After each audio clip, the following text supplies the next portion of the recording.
and welcome to Hero with 1,000 Potions, a gaming podcast where two 30-something gamers examine the storytelling and gameplay of popular and niche RPGs. It's like a book club with experience points. This is Season 1, and we're talking about Xenoblade Chronicles Definitive Edition, released on the Nintendo Switch in 2020. My name is Tyler, and this is Nate. We're getting into Chapter 2 of Xenoblade Chronicles here. We wrapped it up with a boss battle after collecting those ether cylinders, thank you very much. And then something dramatic happened. A jet-like Mechon flies over and alerts the group that all is not well. They kind of immediately come to the conclusion that maybe the security robots they were fighting a moment earlier were in response to sensing Mechon nearby. The position of this facility where we got the cylinders, if it isn't immediately apparent if you're not playing along with us, it's on a long mountain climb and a cave. So when you're at this place, you're kind of overlooking the city from far away. The attacking force is off in the distance. They're not able to respond and assist immediately. And so they're kind of like in this mode of,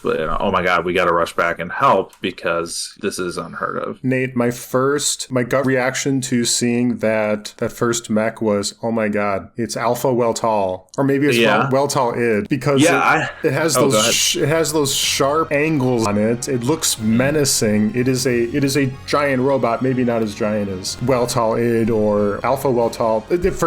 To filling in some folks, these are let's say antagonistic gears in the game, Xenogears. Alpha Weltal was Grof's gear, and Weltal-id was id's gear, and they're both spiked, sharp edges, very lean and menacing looking. And here we have a sharp, lean, menacing looking gear. Now, those Xenogears gears were like skyscraper tall, let's say, but this guy, he's tall, but he's probably 50 feet tall. Yeah, I have some notes on him too that are a little bit further down, but since you brought him up, we might as well talk about it here. Takahashi with Xenogears has several times where I've had a very Gundam-esque vibe to it, or like his designs or his inspirations for his gears and things like that. With that being the case, this one, to me, first comes off as inspired by Gundam Zeta. For people who don't know the connection there, Gundam Zeta was a kind of a series after the initial one where the new gimmick of that Gundam was that it had the ability to transform into a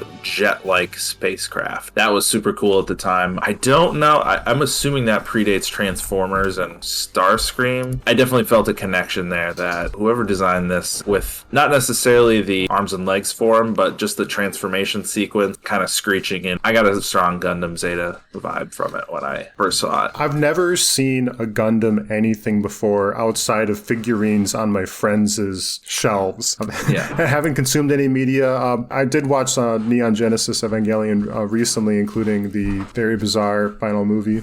So we see the large Mechon, and he looks kind of like the large antagonist Mechon from the battle introductory scene that Dunban and Dixon and Mumkar engaged with, an injured Dunban. And so you kind of wonder, is this the same Mechon, or is he from the same series of Mechons?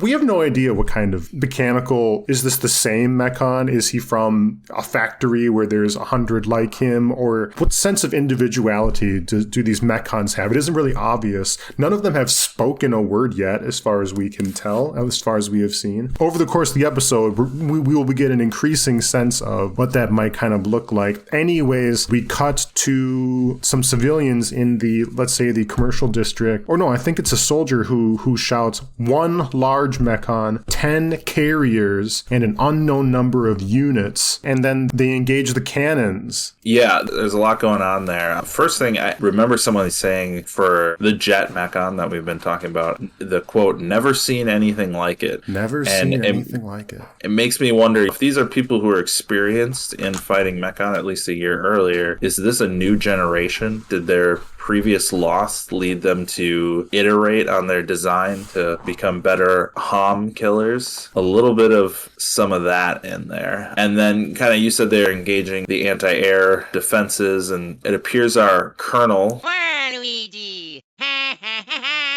Waluigi was apparently right to be the hard ass that he was, because when he asks why defenses weren't ready, it seems like people had gotten complacent and the defenses had languished in light of thinking that they had defeated the Mechon for good a year earlier. So we perceived him as the overbearing authority figure that's just riding everybody because that's how he gets his paycheck. But it seems like he was onto something now. He does seem like it's onto something. He issues the counterattack. Maybe right before we cut to Colonel Waluigi here, there is a civilian that hollers, "This siren, it sounds different. Isn't it Siren 2? Nate, I gotta ask you, what's Siren 1? I believe, wasn't it that the debris falling? I don't know if that's confirmed or mentioned, or I'm forgetting it. I would say that there's probably different sirens for different alert levels or threat levels. So like a passive threat like falling debris might be categorized under one thing, and then a hostile threat, an enemy force coming in, would be categorized as another one. Indeed. We get some close-up shots of these carriers, and there are 10 of them, according to an NPC, and they're these flat, plate-like, Victorian clockwork-styled airships. And they remind me of the airship technology from Final Fantasy XII. Did you get a vibe of that at all? Yeah, there's no aerodynamicness to them or the ability that they should be flying or they're propelled in a way that makes any sense. So there's probably some sort of anti-gravity technology going on there. Something where whatever's going on inside the machine is capable of generating enough anti-gravity or whatever to keep it in the air, because it's able to just kind of hover there as it's passing by. The feeling I had, it's a completely different reference because there's no direct connection, but it just reminded me of Final Fantasy X. You're in your peaceful little town, you're playing blitzball or whatever, and then you're getting raided by this enemy force. And that there's the scene where like there's the giant sin pod that comes in, and then it flickers and shakes, and then all the tiny little ones are flying off of the big pod. And so it gave me that feeling of the big thing comes in, you're like, okay, I got to deal with that. And then you get a close up and you're like, oh no, I got to deal with the 200 things that are attached to it. That's the bigger threat, honestly.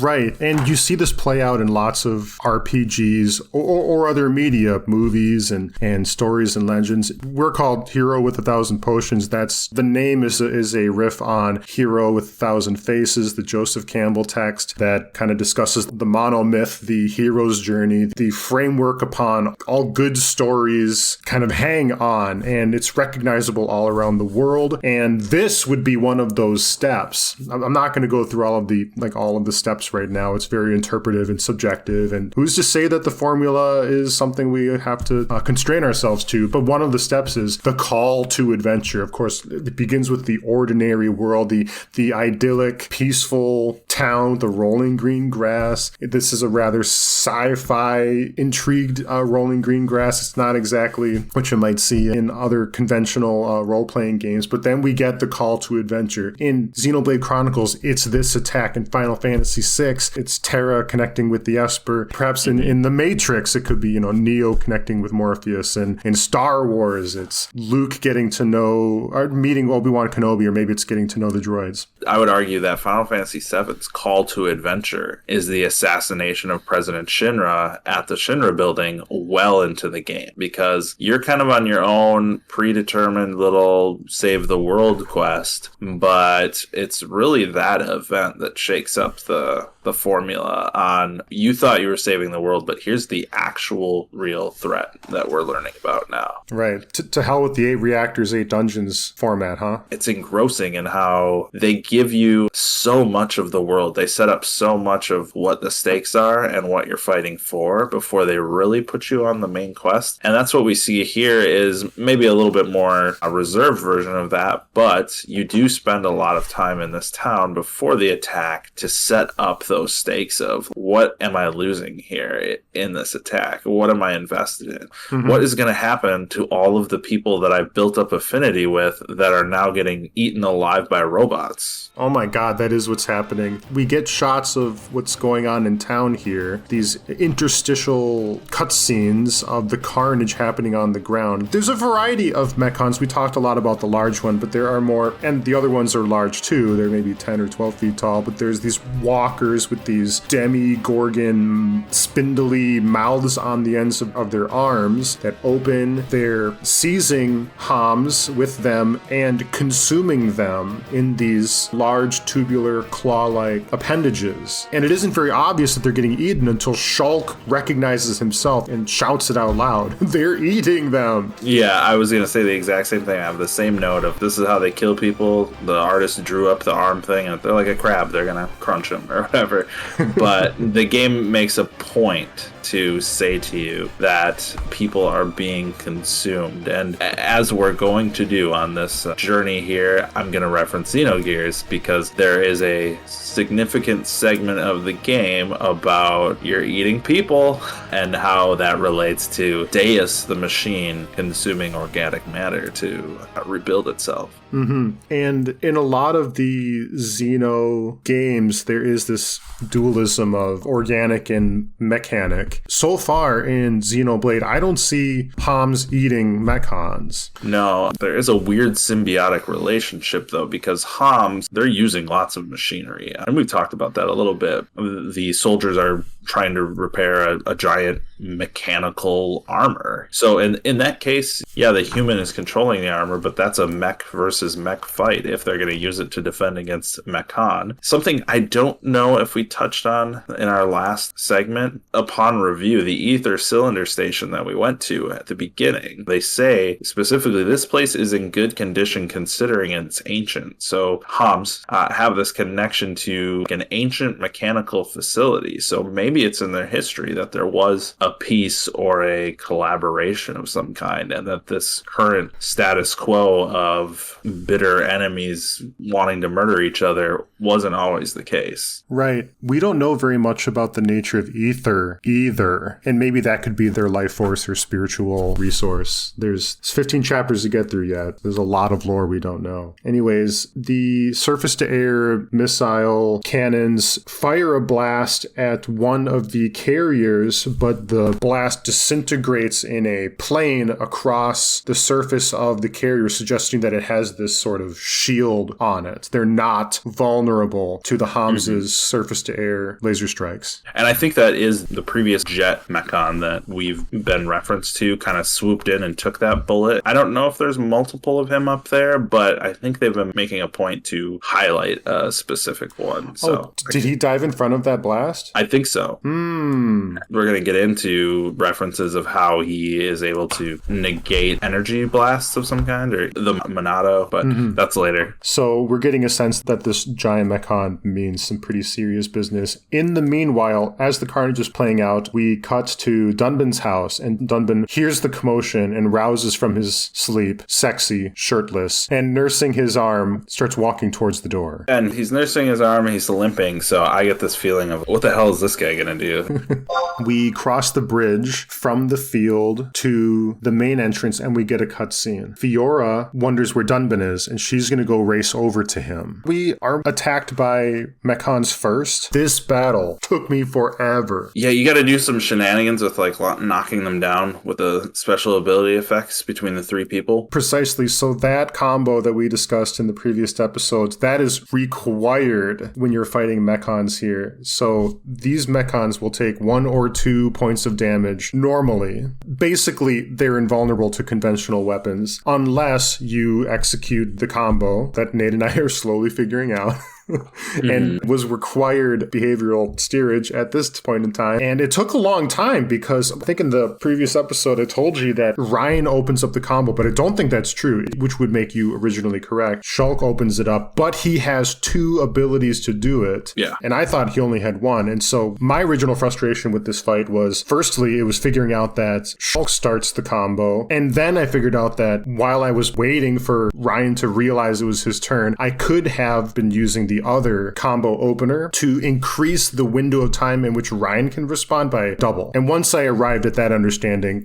I think the game does a pretty good job of telling you how to play it. There's tons of tutorials. I don't blame them at all, but I think there's just a old school 2000s, some rough edges that they're just, you're not going to get game over. You'll be fine. Where they just kind of, they let you grind your teeth a little bit on it to get a feel for it. This fight, and we'll get a couple more instances of this, but I don't know if the term ludonarrative dissonance applies here. It kind of muddies the water for me on what the story is telling me. Mechon and the Monado, their relationship of nobody can damage the Mechon unless they're using the Monado. That thing cuts Mechon, right? They're invulnerable otherwise. But if that were the case, then people wouldn't be running around with guns and cannons and rocket launchers. So I don't think that's true. I think I'm misunderstanding something when they say that you need the Monado to kick Mechon's ass. Because apparently 3 teenagers can, through the force of cooperation, beat the shit out of Mechon. We have that initial fight there at the gates of town. The next thing is the obvious conclusion. The Monado is the thing that slices through Mechon, just destroys him. That's how Dunban beat him a year ago. Nobody knows where Dunban is, if he can even wield the thing now. But the Monado is in the lab. So Ryan and Shulk make the decision, get to the lab. That's the easy answer. This is the way we're going to get through this, right? Earlier, in a prior session of ours, I had talked about I felt like Ryan was in this place to kind of pick up for Dunban, but I feel like now, as I'm kind of reviewing and digesting some of my information, that might be me kind of projecting a mixture of Shulk and Ryan. I feel like Ryan has a general sense of duty to everyone, and that Shulk is the one that's kind of obsessed with the figuring out the Monado and discovering its secrets because he understands what's at stake here. I see that they both would have a reason to conclude that that's the best chance for this town, is to get that tool instead of, we got to evacuate people, we got to put out the fires, we got to just go beat up a bunch of Mechon by hand. To them, it's pretty clear what they need to do. So they make their way to the military square, which is where Shulk's lab and the Monado is currently located. Fiora catches back up with the team before they advance into the center areas of the city, and she says that Dunban's gone. We get another cutscene where Waluigi is commanding the Colony 9 militia forces to attack, and the large Mechon engages in a fight with Colonel Waluigi. Colonel Waluigi has a grenade launcher in his hands and fires one at the large Mechon at point blank range. This is an explosive rocket. Waluigi goes flying, and he gets up from the dust cloud that he landed in, and he says, "Wow, I can't believe you resisted that round." And I'm watching what happened, and I'm going, "Waluigi, I can't believe you resisted that round." Yeah. At one point he mentions Mechon with a face, laughs about it or thinks it's ridiculous, as if he's never seen that before. So we're in that territory again of this is a new generation. When the jet was flying by earlier, they said never seen anything like it. They've never seen a face on them before. I'm leaning towards the belief that after the defeat a year ago, they've adapted. They've come up with a new battle plan than just we're going to send these thousands of these little droids or automaton equivalent Mechon. They've got a little bit more intelligence to them, maybe. The way Colonel Waluigi says a Mechon with a face, I remember there being some sort of contempt about it. It's like a Mechon with a face. Maybe he's underestimating or doesn't completely appreciate what that means, and I certainly don't either. The details of a Mechon were not completely clear to me until this chapter. Even in the introductory scene, we do see Mechons, and they are kind of bug-like, mechanical-like, spindly metal arms and grapply hands. There could have been a face, but I think what we're establishing here is that this large one has a face. It's plate-like and it's skull-like, and it has these cracks in it that highlight the contours of the skull-like face, and inside these metal cracks are glowing red, let's say, waves of energy.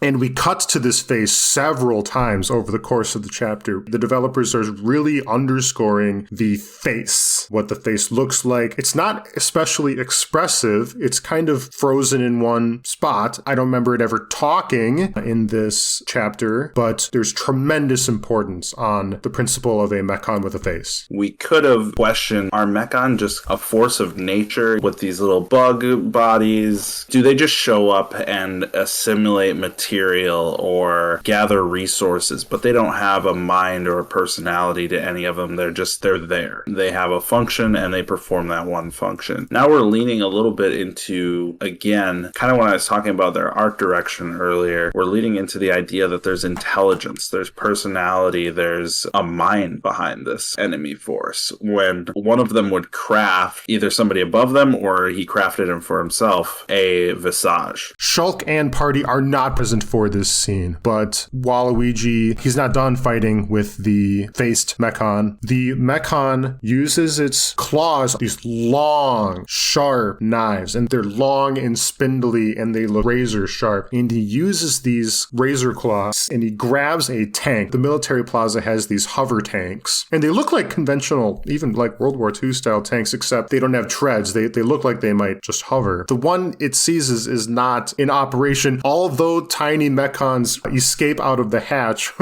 when he grabs it, which is a neat little detail, raises it up into the air and smashes it down on Colonel Waluigi.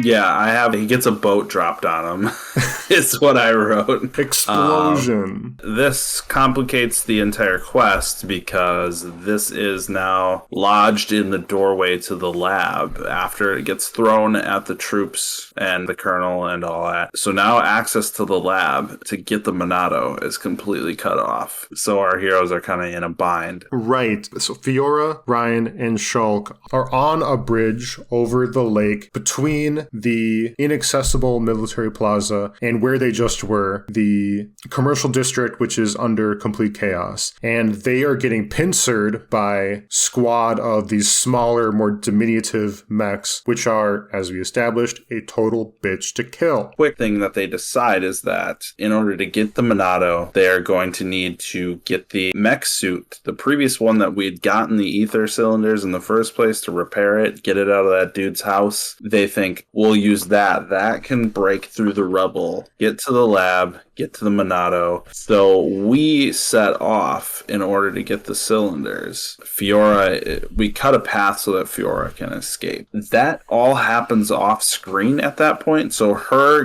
getting the mech, getting to the lab, clearing the rubble, I'm to understand that all happened off screen while we had a big fight in the middle, the bitch to kill, like you said. And that whole scene of them cutting the way through for her, that's when Ryan mentions after everything the people of the town gave a year ago, all the lives lost, that he feels a sense of duty to repay that and to do his part to protect the city. That's kind of, I feel like, an important moment for Ryan's character to see his dedication level, that he'll stand and fight no matter what. He does have a strong sense of duty. Yeah, there's also one thing that I'm not going to gripe about too much, but all of the action conveniently stops for a significant amount of feelings and exposition in that moment. So we've got robots just kind of shuffling around, not sure what to do, and heroes standing back to back with their swords, talking about things and getting emotional. And it's a little bit much for me.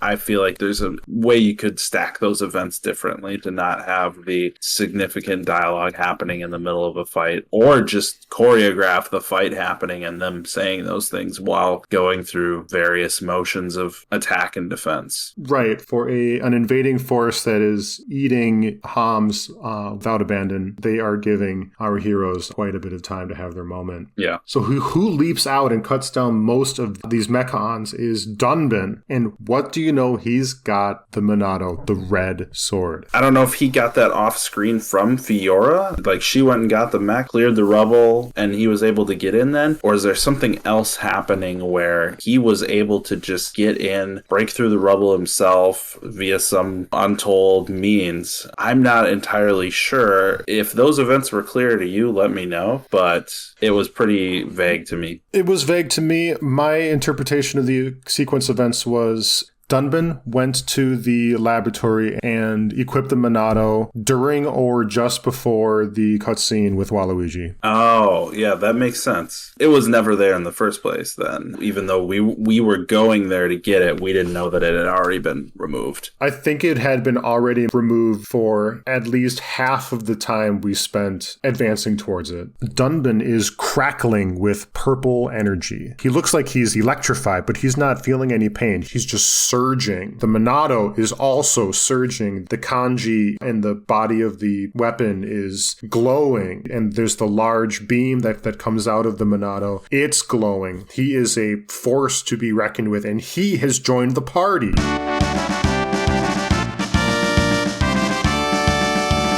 And he says, "Sorry I kept you waiting." That is a staple cool guy, old veteran line in video games and anime. Maybe it's more of like a catchphrase or a tagline. Magic words, boss. Kept you waiting, huh? Come on, say it for all time's sake. When Dunban hits the first Mechon with the Monado, he hits for 830 damage. This is a normal auto attack. My boys hit for 1 or 2.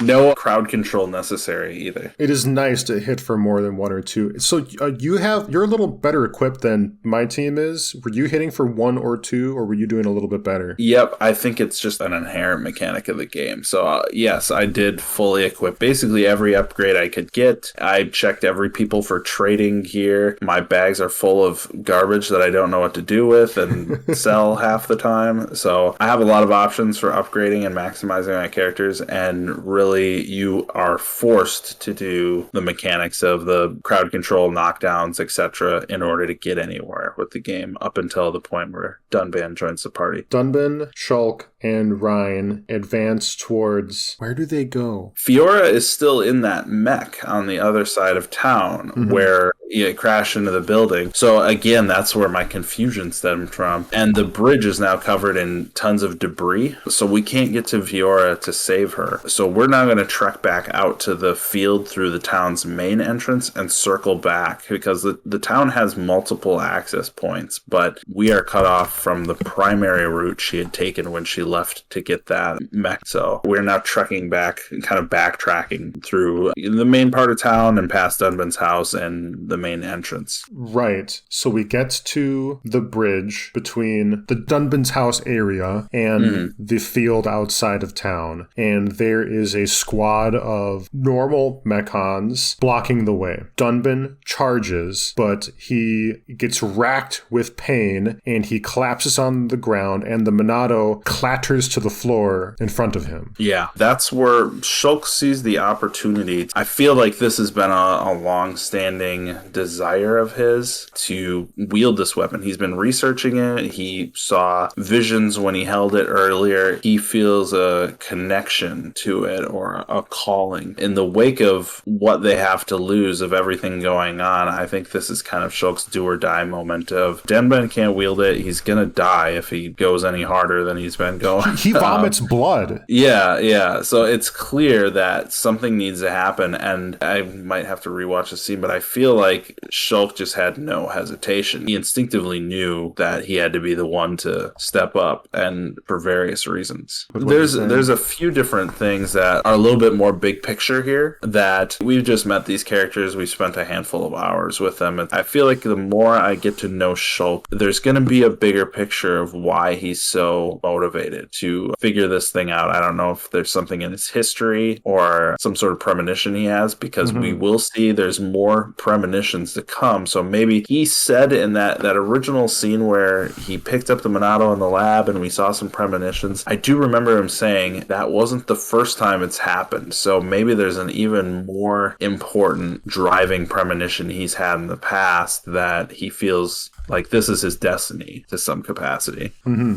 So Shulk picks up the Monado and everything goes sepia tone. He watches his own ass get kicked by Mechon, and he's wondering what the hell's going on. More specifically, a bullet gets fired and hits him. Time is kind of out of balance. It kind of feels like that nether world that Frodo goes in when he puts the ring on. There's this physical anomaly of reality that Shulk is experiencing in this moment. A hallucination, a vision, a premonition of the future, the very, very short-term future. And he's the only one one that's seeing it. So in this case, a Mechon fires at him, he gets hit. He sees that, and in real life, he dodges the bullet. Then he gets close to one, he gets knocked around a bit in the vision, and then in real life, he knows exactly where to dodge and what to do. Now, Ryan and Dunban, they're not seeing the sepia world going on in Shulk's head, so all they see is him just losing his shit, dodging things at a moment's notice. He looks like Neo, just perfectly where he needs to be. He slays all of the Mechons in his way. We don't have a proper fight. This was the cutscene. They're all dead. Then Dunban and Ryan and Shulk have a short conversation in which Shulk says, he explains it. I had a premonition of the future. I could see the Mechon's behavior before it happens. Dunban, is that something you've experienced? And he does not confirm or deny it, but he does say, Dixon. He doesn't speak to his experience. He quotes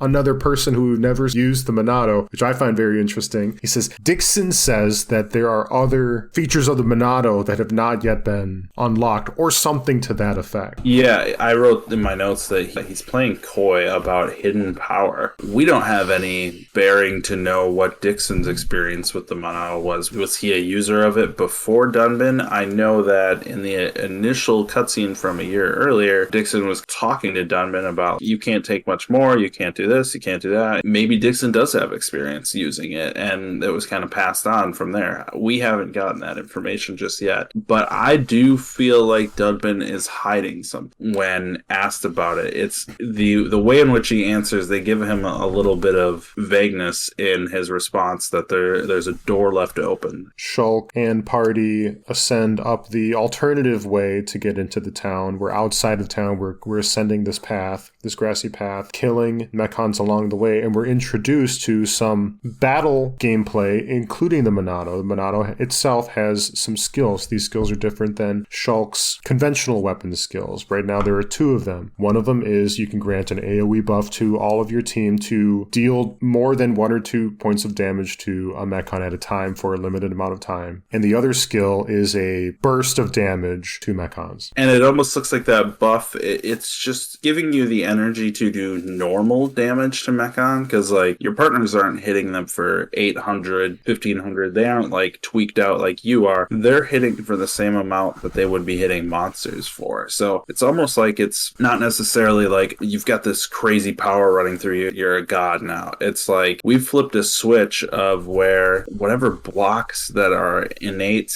or in the Mechon's defenses against humans are just gone. I don't know what that means, if I'm perceiving that correctly, or if it really just comes down to a gameplay element, because they say the Monado is the only thing that can cut through Mechon or destroy them. It's also capable of making people with regular weapons have normal effects on them. We engage in a fight with the large-faced Mechon. It's a boss battle. We're holding the Monado. Boss battle music is playing, and it has a name. Its name is Metal Face. Oh my god, Metal Face. It's one of those things where I feel like they knew what they were doing with that. So you don't have experience with the Metal Gear series, but No. when it got started, there were enemy names, like there would be a boss and his name was Shotmaker, right? And when the game got localized, they just, all right, yeah, let's call him Shotmaker. The thing you don't realize is that to a largely Japanese speaking audience, that sounds cool. You don't know what those words mean. It's like I could jam together 2 random Japanese words and it'll sound cool, but to them it might sound stupid as hell. So that was something that early on in the Metal Gear series, they did that, but the creator kind of leaned into it as the series went on. He speaks kind of half good English, and he had a character named Big Boss, and it was because he was literally the last boss of the game. Again, Japanese people a large amount of them are not going to know what that means, and so not an issue. But when it gets localized here, it sounds dumb. When you have your first major character of the game named Big Boss, then we kind of have to make all of your code names going forward very simple and very on the nose of who they are and what they do. I feel like there was almost a degree of where that became like an in-industry quirk, so to speak, of let's just give him an English name that is literally what he is, on the nose, no problem, because for local audiences, it'll still sound cool, and for foreign audiences, it'll be a little in-joke or something. I could be wrong. He could have a totally different name in Japanese, and the localizers just decided he's going to be Metal Face. I don't know if you have any thoughts on that. We'll see. I think it sounds a little silly and uninspired. Maybe it is really cool. Maybe there's some things about Mechon culture and naming that I don't know about yet, but at first glance, I think we could have done better, team. Anyways, so that's not to say the model isn't cool, that's not to say he isn't menacing, that's not to say he doesn't do neat stuff. Anyways, so we engage in this boss fight, and it turns out that conventional auto attacks with the Monado also deal 1 or 2 points of damage per hit, and so what we have to do is synthesize the battle strategies that we've learned over the course of the game so far. So it's not just that we have the Monado, now we need to use Monado skills and use the comboing that we've learned with our conventional weapons to produce the necessary vulnerability, and then when he's vulnerable, we can all smash him. Yeah, and Shulk even points out, he says there's like a strange glowing blue light on this new Mechon that he wonders if that's why he's invulnerable to damage from the Monado. So again, a year ago, the Mechon all got their asses kissed, that's the wrong word, asses kicked by this tool that has a very specific power. So are we looking at a new generation of Mechon that have adapted and said, hey, you only know how to do this one thing with the sword. If we can just adapt and create a defense against that, you're screwed. So it leans into that a little bit. It leans into the comment made by Dunman that the Monado has a lot of undiscovered powers to it that we may need to harness down the road to not be in this predicament long term. That glow you spoke of, was that the glow on his claws, or was it the thorax? Like if it was an ant, like the butt section of an ant or an ant-like insect, that was the glowing part. It wasn't very obvious to me in the moment. That's a great question. Same here. There's some blue glows. There's some, his body has kind of like a little bit of a Tron neon line glow inside of it. Mm-hmm. And then there's also at one point, I think it's intended to be blood, but the effect they use is more like an ethereal energy type thing. So there's like a red graphic moving across his claw section as well. I'm not going to attribute that to it, but I'm saying they didn't do a great job of making clear what visual effect Shulk was referencing. If we've played any video games in the early and mid 90s, then we should know it's the big glowing butt thing. Okay. I feel like this could be a chance of overthinking it, and I'm falling back into my older faculties and saying, I played enough original Star Fox. You got to hit the thing that's glowing. Not that it was targetable. There was a single thing to target. There was one hitbox. There wasn't the head and the butt and the knee and things like that. Anyways, painstakingly, I tore this guy down. How did you manage this boss fight? Yeah, I think my gear and my level meant that there weren't any particular threats. I probably tossed a heal out there. Shulk is talented, I guess would be the right word, into being a little bit better of a healer. I think I just kind of went by the book, through the motions, did my combos. They were a lot more responsive this time, I feel like, with the combo train. The game puts little hints, the exclamation marks, on which ones you're supposed to hit when. So it's not terribly difficult. I just felt the first time where I was struggling with this, when we were talking about it in the dungeon, the NPCs just weren't responding. And this time it was pretty responsive and good. So the boss battle was not a problem for me. We defeat Metalface in combat, and then in the cutscene, he blasts us and we go flying. We're prone on the ground. It's just one of those things where they like to linger on the shots of people's faces, the desperation, the feeling of like, oh no, what are we gonna do? It's like, I just won the fight. Why am I on my back foot now? It's just one of those things of RPGs where we want to give you content, we want to let you win the fight, but at the same time, you're getting your ass kicked story-wise. It's a very cinematic RPG. What interrupts the Metalface's killing blow is Fiora in her mech. This mech is fully operational now. It looks pretty interesting. It stands on a tripod of legs, but the legs themselves have tank treads that move very, very fast. And so it's bulky, but it's extremely agile. Fairly large, too. It's not 50 feet tall. It's maybe 25 or 30. It's got a Gatling gun on one arm, a cannon coming off the center top, and the cannon barrel is fairly narrow. It kind of looks out of place. It almost looks like an antenna more than a gun barrel there. And there's another weapon on the other arm, perhaps a missile launcher. I feel her mech is a reference to a Gundam model where it is modeled after the gun tank. It's a mech that has tank treads and 2 artillery cannons on the shoulders and Gatling guns for hands. She's riding this thing. She's got the barrel of the artillery cannon directly in Metal Face's face and fires it. And it does do damage. This is another point-blank explosion fired by a soft body Homs because Fiora is not in a cockpit. She's exposed to the environment around her. The way she's kind of strapped into this thing, she looks like Ripley wearing that power workloader from the original Aliens. That yellow mech suit. It's kind of a riff on that in some ways, although it is more menacing and military grade in Xenoblade here. It kind of reminds me of the moment in The Matrix where Neo's fighting an agent and then all of a sudden Trinity's there with the gun directly to his head and says, "Dodge this." Very cool moment, very iconic. In this case,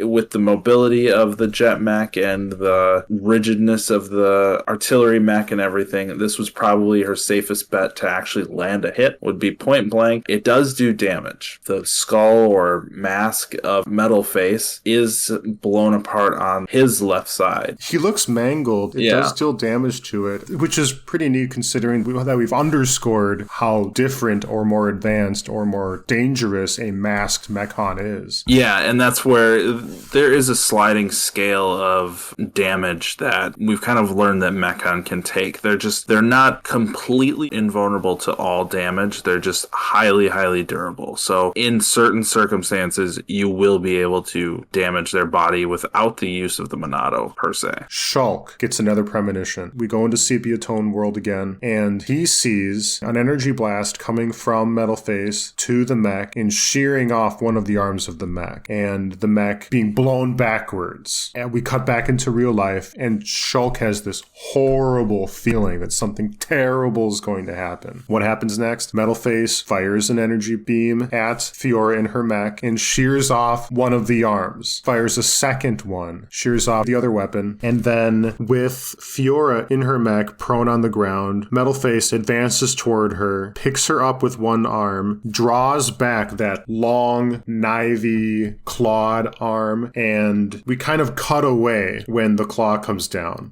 Shulk screams. When we cut back to Metal Face, the claw comes back and all 4 or 5 of those spindly knife fingers are red. They've got like bleeding effect on them, like the blood is running down, moving across the claws, fresh. There's a graphic they're using to drip. And we're getting a sense that a killing blow has been laid on one of our playable characters. Indeed. Right, it does seem that way. We don't really know that, but over the course of all of this happening, our team is on the ground prone. They may be like crackling with like purple energy, like paralyzing electricity, but Shulk gets up and he pulls a Shadow of the Colossus. He's enraged and he's got the Monado. The Monado is firing on all cylinders, not that it has any cylinders, and he climbs up the arm of Metal Face across the plane of its shoulder and stabs Metal Face in the face, completely impales Metal Face's Metal Face with the Monado's energy beam. It's weird because there's such a focus on this character having a face, and then his name is Face, and he's shot in the face or whatever. There's something going on here that I don't know if it's maybe too on the nose or what the creators were trying to get across here, but the name of this chapter should just be Face or Metal Face, you know. Face. Metal Face shrugs Shulk off, looks up at the sky at a carrier like as if he's being summoned, or fuck, I gotta go, or I've done my duty here. I have no idea what's going. This thing doesn't talk whatsoever. I have no idea what's going on in his mind, and he fires his jets, kind of goes into like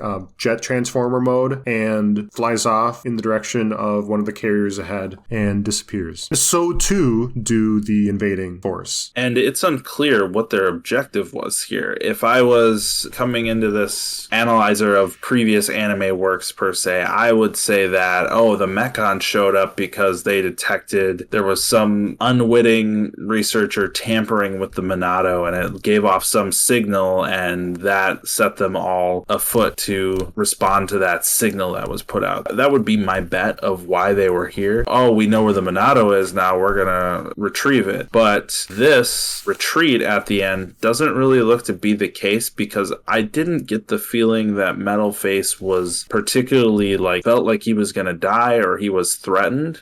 And if I'm taking account of everything that happened, it sounds kind of weird, but I feel like it's something as simple as just destroy the town and kill all the humans, eat a bunch of them, and then we're peace out, we're gone. Or that Fiora's death has some significance to them accomplishing their mission and saying, all right, time to go. I was thinking the same thing. There could be more to Fiora than meets the eye. Of course, she is the sister of the original Child of Destiny, Dunban, although we know because he's not Shulk, we can think that he's not the essential one. And another theory, which is a little pedestrian here, was the invading force has developed a fear of the Monado. Finally, we were able to leverage enough of the Monado's power to say, maybe you guys should go. Yeah, maybe all their poking and prodding had a inverse effect of what they wanted to do, because they're like, oh shit, this is actually helping them figure out some of this Monado stuff, and we don't want that. Oh, Stop. That's interesting. Like they're gathering data on stress testing the Monado, limit testing the Monado. Yeah, but also we know that the humans, they've got this guy Dunban, he wields the Monado, he's all right at it, but we have the countermeasures now. We're ready to go. Yeah, that's all fine and dandy, but Dunban isn't the one wielding a Monado. They've got this new guy, and this new guy is doing some crazy shit, so we might need to get out of here and reassess our plan, because this guy's doing different things than Dunban did, as far as we know. I don't know. I'm going off of what information we have. In spite of her bravery, it seems as though Fiora did die, because the following scenes were treated to some reflection about Fiora and her relationships with our characters. First one is a flashback of Fiora and Shulk sitting on the bench at Makeout Point. They're not making out. No, we haven't seen anybody make out at Makeout Point. We were just calling it Makeout Point. It's a nice little park at the top of the hill that looks down on Colony 9. It would be a great place to make out. Yeah, and I'm recalling the previous scene that they're kind of referencing here, and I think we didn't talk about it previously. There's an interesting aspect of Shulk's character that they highlighted, was that Fiora says no matter what kind of lunch she brought him or food she made him, he'd always just say it was great. And the funny thing is I get accused of the same thing by my wife. She's like, I can never get good feedback on whether my cooking is good or bad because you just always like everything. And it's like, she feels that I'm being dishonest, and I'm like, no, I actually am not picky at all, and the fact that I have food to eat is wonderful. So I feel a connection to Shulk's personality in that moment, and harkening back to that scene kind of reminded me of it again. They kind of have a sweet, close connection, so I can feel where he's going with these memories. And then when we cut back to real life again, Shulk is still sitting on that bench, but he's sitting alone, and you can feel that hole in his heart as he's maybe picturing or wanting Fiora sitting there next to him. Follow-up scene, we're in Dunban's house, and we're musing about the Monado and Fiora's sacrifice. Now, she was very brave. She was kind of a sweet, enthusiastic young woman, and in this moment, she's a hero. The quote that we get from Dunban is, treasure the gift of life she gave you. The circumstances in which she died were precipitated by her drawing Metalface's attention away from our party lying on the ground, vulnerable. And that's why Dunban says that he's not going to cry over her death. He's mourning and he feels a sense of loss, but for him, his allies from a year ago that all passed in the war, and now her passing, he feels that crying over them would dishonor the fact that they accomplished their goal. Their goal was to protect their loved ones, right? Mm-hmm. And they were successful in that, so he finds a different way to honor them than crying over I don't know that I particularly agree with crying always being seen as a negative, mournful thing. I think it's good to cry. I see where he's going with it. A neat detail that I picked up in this conversation with Dunban was that he named the battle that took place a year ago. They call it the Battle of Sword Valley.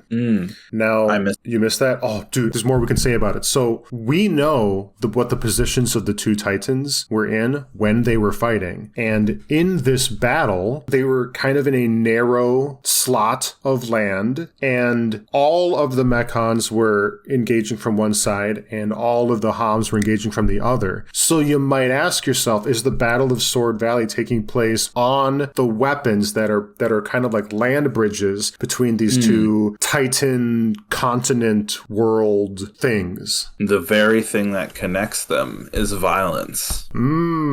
It defines their existence. Next scene, we're getting a sense that a revenge plot is sort of building here. It's just Shulk and Ryan right now. We're outside of town, and we're getting a sense that we're going to say farewell to Colony 9 for a little while because, well, Shulk says, my purpose, he's kind of solidified in his mind what he's going to do here. My purpose in life is to pursue that faced Mechon. He wants to destroy it. He wants to bring honor back to Colony 9. He wants to avenge Fiora's death. He's going to take the Monado, and he's going to go out into the world and pursue the faced mech and destroy it. Which I find to be a particularly ambitious goal, considering the fact that Metalface can just jump up in the air and fly a million miles away.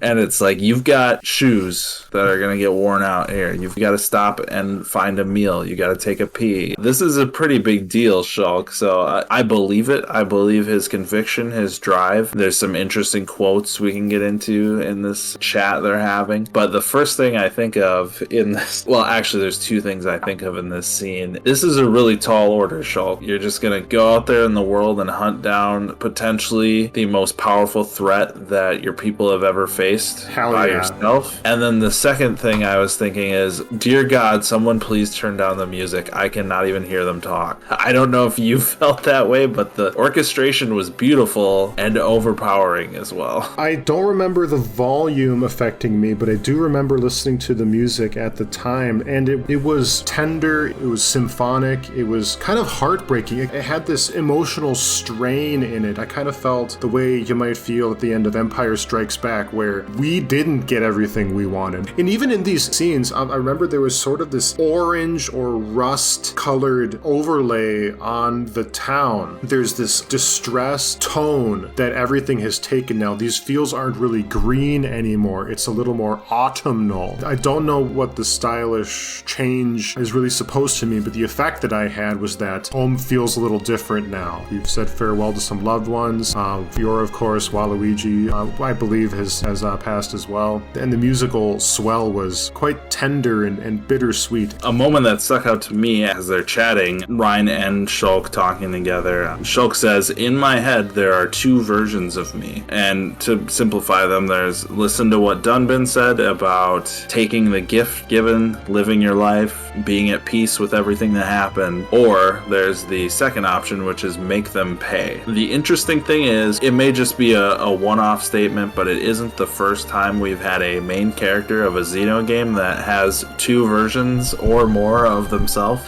So I don't know if that's an allusion to anything, or if it's just there's Shulk the peacemaker and Shulk the violent revenge person. If those are very distinct things, or if this was just kind of a one-off statement for the sake of the conversation, we'll have to see. We'll have to see. The chapter ends with Ryan agreeing to join Shulk on this adventure. So Shulk says something to the effect of, I'm ready to go out into the world. I'm ready to do what's right for Colony 9, work passionately for my loved ones. And Ryan's like, I've always felt that way through my militia upkeep and pursuit, and I'm thrilled you've kind of arrived at that level, although differently than I have. I forget what the line is precisely, but the impact was like, for as maybe dopey or emotional Ryan may be, his emotional core may have been a little more nuanced than you might have suspected. And now Shulk has a new motivation to be courageous and do the sort of brave things that Ryan has been organizing himself to be able to do all along. Definitely. I feel like they had different goals before. One of them was a researcher, one of them was a soldier, but now they're they're in alignment. They have their capabilities and their skills. Maybe the Monado is bringing Shulk up to a level where he can be on par with more of a soldier like Rein. We saw them at the very beginning of the game working together, but Rein definitely had this like caretaker attitude of him of, I'm the tank, you stay over there, I'm gonna get the attention and then come in here and poke at them once I've got their attention. That was the vibe before. Now they might be a little bit more on equal footing with the aid of the Monado in Shulk's hands. Mm-hmm. And the shared tragedy of the attack of their hometown and the loss of their friend. We have a final little look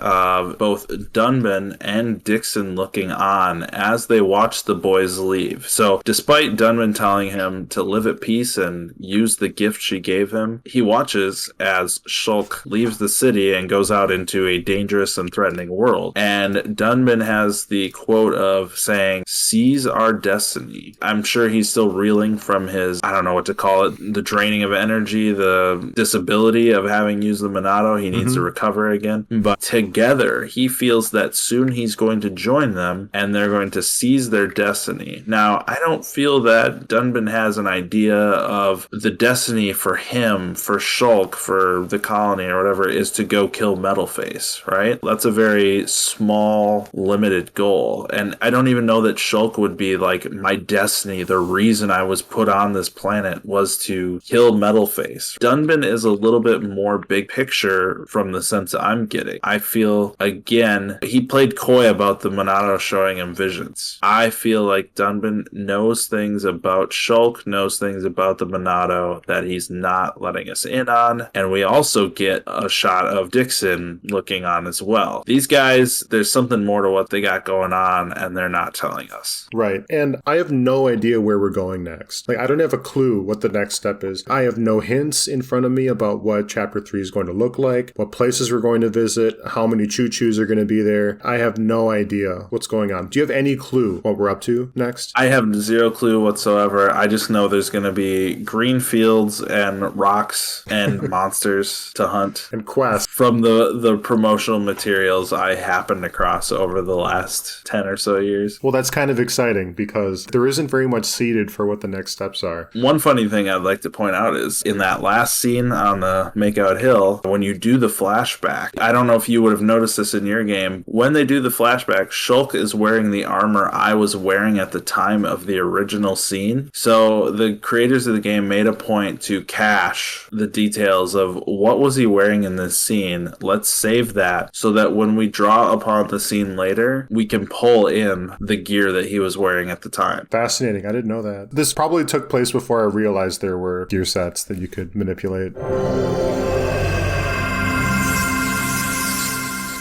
All right, so that was Chapter 2 from Xenoblade Chronicles. Join us next time for Chapter 3. We have no idea what's going on. We can't wait to find out, and we will get the next episode out promptly. If you're playing Xenoblade Chronicles along with us, we invite you to finish Chapter 3 before crushing that next episode.